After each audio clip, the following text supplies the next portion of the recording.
Chapter 13 of The Butterfly Lion is called, And the Lion Shall Lay Down with the Lamb. The old lady turned to me and smiled. There, she said, that's my story. And what about Bertie? I knew as I asked that I shouldn't have, but I had to know. He's dead, dear, the old lady replied. It's what happens when you get old. It's nothing to worry about. It's lonely, though. That's why I've got Jack. And Bertie, like his lion, lived on to a good age. He's buried out there under the hill beside the White Prince. She looked back at the hill for a moment. And that's where I belong to, she said. She tapped the table with her fingers. Come on, time to go. Back to school with you before they miss you and you get yourself in trouble. We wouldn't want that, would we? She laughed. Do you know, that's just what I told Bertie all those years ago when he ran away from school. You remember?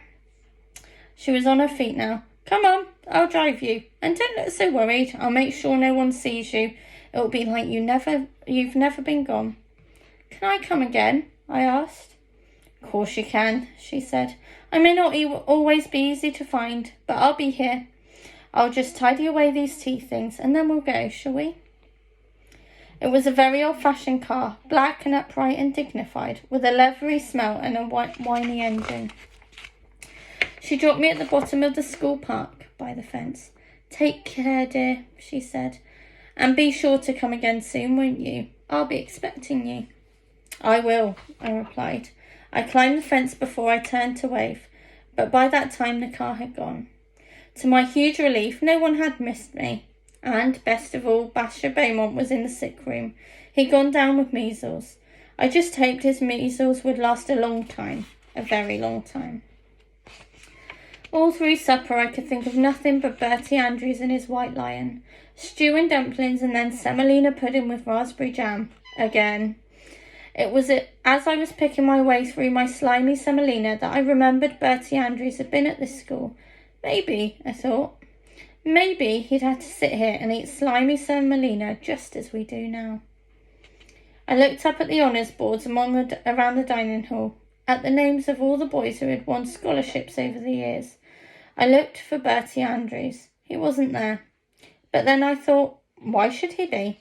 Maybe, like me, he wasn't brilliant at schoolwork. Not everyone wins scholarships. Cookie, Mr. Cook, my history teacher, was sitting beside me at the end of my table. Who were you looking for, Morpurgo? He asked suddenly. Andrews, sir, I said. Bertie Andrews. Andrews? Andrews? There's an Albert Andrews who won the Victoria Cross in the First World War. Do you mean him? Cookie scraped his bowl clean and licked the back of his spoon. I love raspberry jam.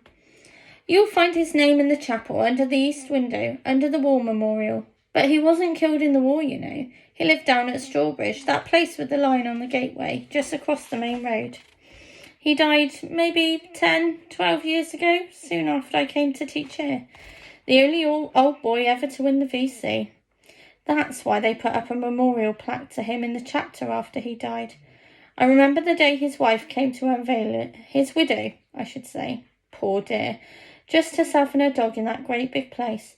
She died only a few months later. Broken heart, they say. You can, you know. You can die of a broken heart. That house has been empty ever since. No family to take it on. No one wants it. Too big, you see. Shame. I said I wanted to be excused to go to the toilet. I hurtled down the passage, out across the courtyard and into the chapel.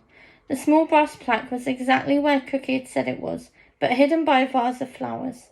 I moved the vase to one side, and the plaque read, Albert Andrews VC, born 1897, died 1968, an old boy of this school, and the lion shall lay down with the lamb. All night long I tried to puzzle it out. Cookie was wrong. He just had to be. I never slept a wink.